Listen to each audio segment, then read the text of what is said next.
Hola amigos, ¿cómo están? ¿Sabían que en lengua maya no se usan los signos de interrogación debido a que existen palabras que formulan preguntas? Hay 4 formas, en este caso veremos la primera, las cuales son palabras que por sí solas formulan las preguntas.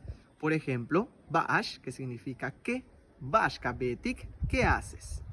Tush, que significa ¿dónde? De lugar. Tushkabim, ¿a dónde vas? Tushkahanech, ¿dónde vives?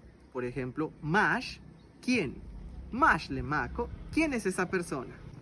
La palabra Bish, que significa ¿cómo? Bishawanil, Bishabel, ¿cómo estás? Kush, que significa ¿y? Kushtech, ¿y tú? La siguiente palabra es Bahush, de cuánto, de costo. Por ejemplo, Bahush tamanajlepawo, ¿cuánto compraste esa mochila?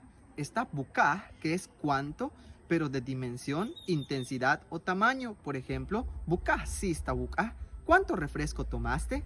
Y la última palabra que formula por sí sola una pregunta del día de hoy es Makalmak, que significa ¿cuál?